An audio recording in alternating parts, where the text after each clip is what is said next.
What's up guys, and welcome back to a brand new episode of my F1 2017 career mode, and we are here for round number 13 for the Italian Grand Prix. And great news, a sponsor bonus has arrived for this race weekend, and that is going to be very welcome indeed for us to try and improve our R&D for the remainder of the season. Now if you guys did miss the last episode, then I do urge you to go check it out. It's an incredible race at Spa, and obviously we had a real big struggle at Hungary, and we had to bounce back in a major way. And the question is, did I do it? Did I not? I guess you have to find out in the episode. But overall, we're going into Monza with high spirits, and I'm hoping to have a good race weekend here. Realistically, this track is one of the better ones for me, and it should suit my car quite nicely thanks to the straight line speed and the long straights of Monza. So hopefully we can make that prediction a reality, and fingers crossed it all works out right for us. So far, after Friday practice, the car felt great. We got purple and absolutely everything on the practice programs, and I went into Saturday qualifying with a lot of optimism, and I was quite excited to see what the car could produce, because I've struggled around here in the past. I don't know why. I've never really had the best chance of winning. I've won a couple of times here, but I've always struggled a bit, and last season we struggled a bit here with the Williams car, but this time I was sort of quietly confident that we could, we had an ace up our sleeve, and we're going to see if that is true or not. And jumping into Q1, we've gone for the fastest super soft tyres that are available to us in our run. We go fastest of everybody here with about 5 minutes to go on the session, and eventually we would end up in second place just behind Sergio Perez, 8,000 shy of the Mexican, but comfortably going through into Q2. And speaking of such, in Q2 we opted for the slower soft compound tyres, and I fancy my chances to get through on these quite comfortably and start the race on these tyres. That way I can go for the one-stop strategy, and straight away the first sector was purple, second sector still purple here, and the pace is good, the car feels really good, and I'm very confident for the remainder of the lap as we now go through the parabolica, and basically now we're just running it to the line, and we're going to see what the lap time is, and it's going to be P1 again. So we go fastest of everybody in Q2. However, this time we do drop down a little bit further down the pecking order, down to P5, and Massa also gets through P7 quite comfortably there as my teammate, and Lewis Hamilton also getting through there with Mercedes in P9. But overall now in Q3 we are going to go for 2 runs, and the first one's actually pretty damn good. I was very happy with this lap, and I believe we are going to go fastest. Yes, we do. So we go P1 at the time being in Q3. However, people would start setting some blistering lap times, so we would have to respond. So we're going to try and compete for pole position today, and let's see what we can do. So straight away into turn 1, brake just after the 150 meter board, try and get down to third gear, really try and find the apex. You can sacrifice really the first corner to open up the second one a little bit more, and then it's critical you find some traction on the exit of turn 2 as we now go flat out through turn 3 into the Curva Grande, and so far we're up on our previous best as we now brake hard at the 100 meter board down to fourth gear for, I believe, the Variante, the Rotofilio, I believe it's called, and we're going to jump all over the chicane there and really use all the curbing available to you as we now throw the car into the Lesmo number 1, and using all the gears to try and play around to try and get the nose of the car into the corner as we now throw it into Lesmo 2, missing my apex slightly there and get a bit of a shaky exit. So we're a fraction down on our previous best lap, but now flat out on the back straight, DRS wide open, and we're going to throw it into Ascari here, down to 5th gear, currently fastest pretty much in the middle sector with the exception of a couple of thousandths of a second here, but look at that, brilliant now for Ascari. Vettel improves and Raikkonen actually goes second place, so the Ferraris stepping up when it matters most in Q3. We're a 10th and a half up pretty much as we got a perfect line through Ascari. We're now going to throw it into the parabolica, open up the corner, pick up the traction, use all the track available to you, even the green stuff on the outside. We're going to run it to the line, over to the right hand side for the shortest run, and across the line it is for the lap, and that is going to be pole position for the Italian Grand Prix, and an absolutely perfect lap there in Q3. And overall I was very, very happy with that one, and not a single mistake in that lap. You could say maybe I missed an apex at Lesmo 2, but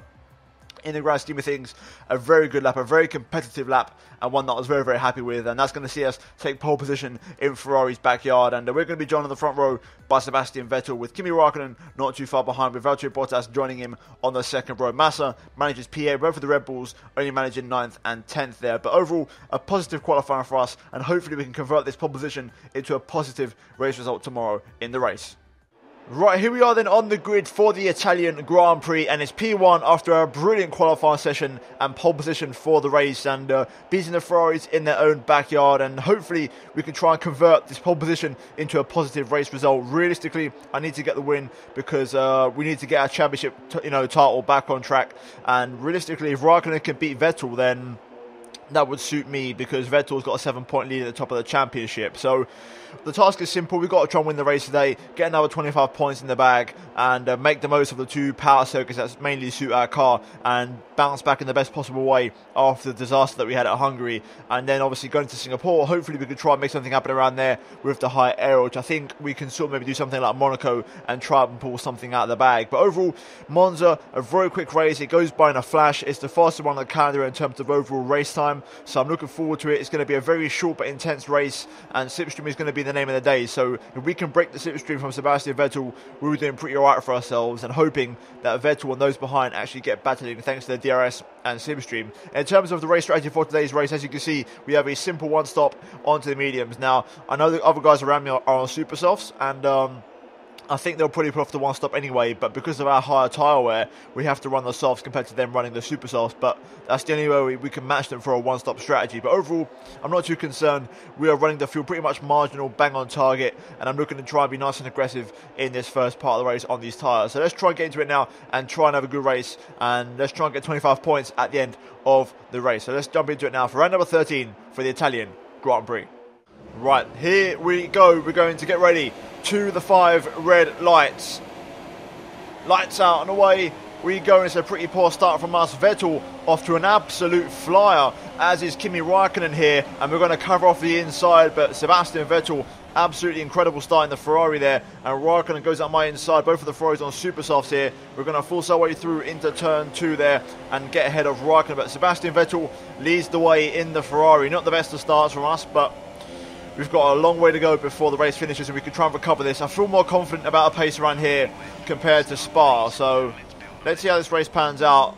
We've got to beat Sebastian though, we have to. If we want to keep our title chances alive, we have to win this race. So pressure's on. Let's see if we can try and deliver, because there's a lot of stake here. And also, to be fair, you know, Ferraris are due a DNF sometime soon, so let's see how it pans out. Either way, let's get our head down, try and set some good lap times, and try and keep in touch with Sebastian Vettel. Okay, early on, I feel confident. Our pace is good.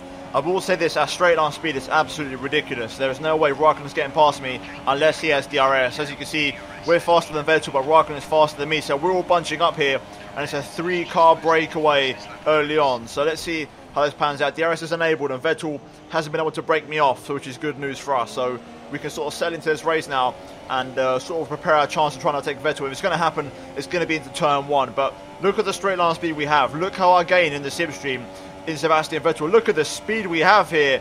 If Vettel's going to go defensive a little bit here into the chicane, I'm going to sort of set myself up for a switchback manoeuvre. But Vettel, under pressure, and he makes a mistake. I'm going to have to sort of avoid him here, going to the inside. But Vettel struggling to contain me, and I've just run a bit wide there, allowing Räikkönen to slip through. A bit more contact there with Kimi. We're going to let him take the normal racing line through there. I'm going to switch back underneath him, and we've got company in the form of Esteban Ocon. We're going to open up the DRS though on Räikkönen and pull to the right hand side. It's a battle versus the Ferraris here at Monza, and look at the speed we've got. We're going to try and pull up a toe from Sebastian Vettel to try and get us in front of Kimi, and that's exactly what we've done. And we're still all pretty much in the normal order with a little bit of battling there, and we're encouraging people behind us to catch up, including the Force Indias, which are also very quick in a straight line. But look at this, we are very close to Vettel here, and I think the overtake is going to happen. We've got to try and set ourselves up, make sure we make no mistakes coming out of this corner now, pick up a nice bit of traction, and here we go. We're within range, a little bit further back than I would like, but we are within range here. We're going to open up the DRS on Sebastian, and look at the speed difference here.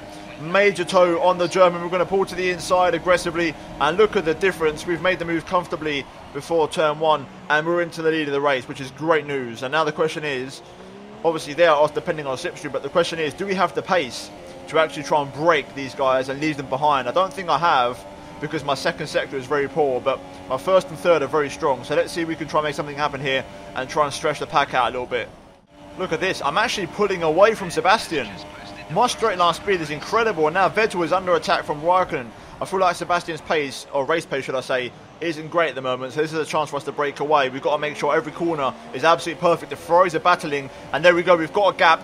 My first sector is my strongest. We've got to make this one count. Personal best, good pace, gap to Räikkönen 1.4, we're breaking away. This is good news. Okay, there's still plenty of battling going on behind. Ocon has overtaken Räikkönen for second place. The Force Indias are coming alive, and that is great news for me, because I need them guys to push the Ferraris back a few positions. So the more they do that and the longer they do it, the better for me. But this is allowing me to really break away now. 2.7 the gap. We're making this work. Once again, there's loads of battling going on behind. Raikkonen and Ocon exchanging positions, and there is a massive train of cars forming there, which is good news for me. Right now, we are very much in control of this race. Some of the guys in the chasing pack have pit on the last lap, and I think more might pit this lap. We've just set a personal best. Tyres are holding on, and Raikkonen's just come in, so Raikkonen might be on the 2-stop. It's going to be close. It's going to be marginal, but so far we're looking very good here. My pace is very, very consistent, and that is good news for these tyres. And it means I was going to pit lap 11, but I'm going to pit probably lap 12, just to give myself an extra lap of tyre life on the mediums in that final stint, just to play it safe. I've got the gap, so I'm not really under pressure here. So we're going to just play it safe and do one more lap just in case. Right, looks like everybody has now come in, so we're running solo for a couple more laps here, but that's part of the strategy, so we're not going to change it. We're going to just run with it. As you can see, Palmer's the only man staying a little bit longer. It looks like Ocon on mediums is going for the 1-stop, like I said. So let's see how this all pans out. They're going to have a little bit of traffic, I'm going to guess, and battle with those who are lower down the order. So I think staying out is only going to suit me for the longer period as I cut that corner a little bit there. But tyres so far not too bad. I mean, the left side tyres definitely going a bit more, especially my left rear. But we're holding on. Felipe fastest lap, which is a good omen for me. So one more lap to go on these. If I concentrate, these tyres have still got a lot of juice left in them. I mean, I just matched my personal best through the middle sector, but we are going to come in this lap, and that way we keep the high level and the high intensity of our pace, and we're going to come in for a set of the medium compound tyres here. So let's bring the car in nice and easy and make sure we don't speed. There's no pressure, so there we go. Nicely does it, nice and comfortable. We've got the new first race we actually do with the new pit stop, but obviously we got the core competency upgrade last time, so we're going to have a nice quick pit stop hopefully. And can we get it inside 2 seconds? That's the question. The answer is yes, it is. 1.9. There we go. So the new pit stops coming in clutch, and I think we're going to rejoin quite comfortably in the lead of this race, and I'd even say probably ahead of Alonso, who's also coming in. So on the mediums, here we go. As you can see, Ocon's just crossing the line now. So there we go. There's a cushion, and we've comfortably held on to our race lead. So good news. And now let's try and settle on this tyre, try and get some good pace underneath us, and try and crack on with it. Vettel's in P3, Ocon in P2. That's good for me. The more, if Vettel could drop back some more, that'd be great. But so far we're in the lead, and that's exactly what we want, and we're on course for a massive 25 points. So now let's try and focus and bring the car home. Okay, fastest lap of the Grand Prix. There we go. So no one actually set a fastest lap since Massa, so it's looking like the Williams at the minute are running the show. But here we go. We're going to encounter a first bit of traffic in the form of Kevin Magnussen, who is very awkwardly trying to get out of the way here, not doing a great job of it, but we're just going to slip past and get on the inside, and there we go. No major qualms there, but we are very much in control at the minute. We've got the race pace, fresher tyres. This is all looking very good so far. Unless it's a safety car, which is going to absolutely screw me over, we're looking good for the win. Oh, bollocks. There we go. There it is. Safety car deployed. Brilliant. It was all under control, and then the safety cars come out. That is sick. I mean, Perez retired as well. That's someone who I didn't want to retire because he could have fought with the Ferraris. Either way, that is literally one lap later. I've absolutely jinxed it, but there we go. Safety car deployed. Worst case scenario. So, yeah, I'm not too concerned because we've got the pace, but, we've got to make sure we break the 1 second barrier, because if they start picking up DRS, then we're never going to be able to shake them off. So yeah, we've got to make sure we're very much on the money when the restart is underway. We've got a little bit of fuel saved up, and we're going to be saving up some more in lean mix now. So I've not deployed rich mix yet, and I've got the fast lap to my name. So what we're going to do is we'll switch on the rich mix once the safety car comes in, and I'll try and be nice and quick and try and break away and really break the lap times here, and just consecutively set faster and faster laps to really try and dictate the pace of the race. Right, the safety car is coming in, so we're going to try and lead this breakaway. So we're just going to slow up a little bit here and make this as good as I can.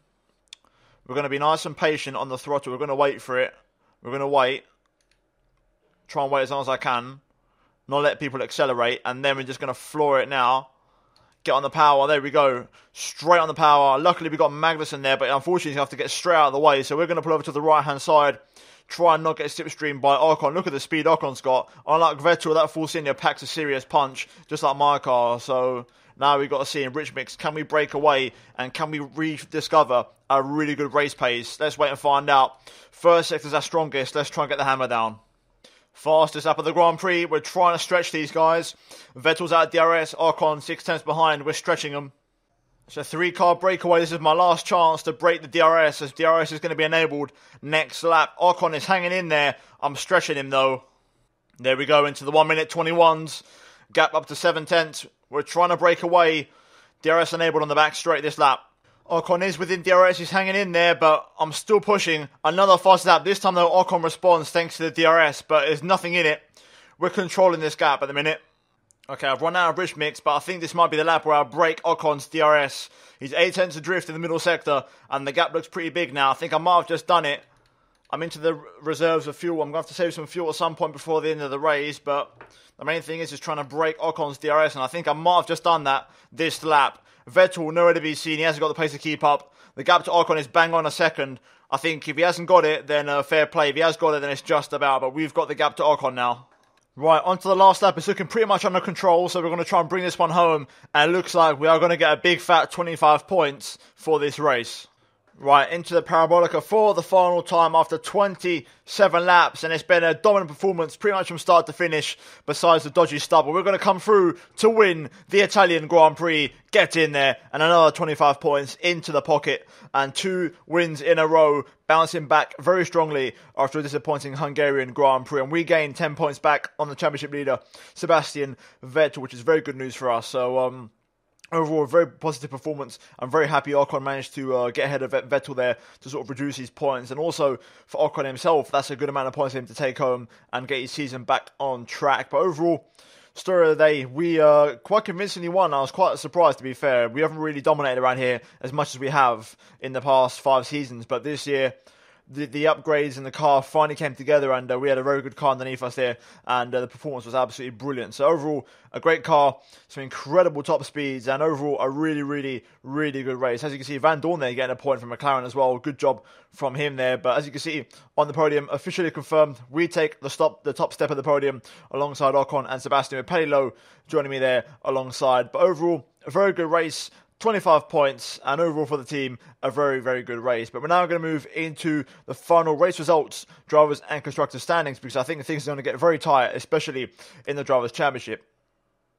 Right, so looking at the final race results, we win ahead of Ocon and Sebastian Vettel. Lewis Hamilton brings home in P4, with just ahead of Kimi Räikkönen in P5. Nico Hülkenberg in a brilliant 6th place for Renault, ahead of his teammate Jolyon Palmer in P7. Double points finish for Renault, really, really good points for them. Danny Kvyat in P8, also for Toro Rosso, scoring some good points ahead of Max Verstappen and Stoffel Vandoorne rounding out the points, with Pascal Wehrlein just missing out, and my teammate Felipe Massa only managing P12. Valtteri Bottas only manages P14, as does Ricciardo only in P15, and we've got Perez, Grosjean and Magnussen all retiring from the race, and disappointing one for Haas there. But in terms of the driver standings after that race, you can see we remain in 3rd place, but we take a huge step towards the championship lead, and we're only 10 points behind Kimi Räikkönen and 22 points behind Sebastian Vettel. So big result for us in the championship this race. And in terms of the constructors, we extend our lead over Red Bull, but we pretty much stay 4th place with Renault, overtaking McLaren there for P6. But we're now going to move into the laptop. Okay, so we already have one upgrade coming for the next race in Singapore, and I'm about to add to that as we purchase the final minor upgrade in the chassis side of things, and we're going to go for some cockpit padding for some weight reduction, and that is going to arrive in the next race together with the next upgrade. That's going to give us a nice boost in the chassis department, and we've still got 488 points left over, so hopefully, fingers crossed, after the next race I should be able to save up enough points to maybe get yet another upgrade, and maybe go for this one here, which is the last minor upgrade in the engine side of things, and really try and cement that point home. But a nice juicy upgrade coming for the next race. We're going to really bridge the gap between ourselves and Red Bull, and overall it's going to be a nice performance boost going into a street circuit that doesn't really normally suit our car. But other than that, guys, thanks for watching this episode of Career Mode. If you have enjoyed it, then please do leave a like on the video. Let's try and smash 200 likes for this episode. Also subscribe to my channel if you're new around here for plenty more F1 content, and also please be sure to check out these videos on screen if you have missed them by chance. But other than that, guys, thanks for watching. I'm losing my voice, and I'll see you next time. Goodbye.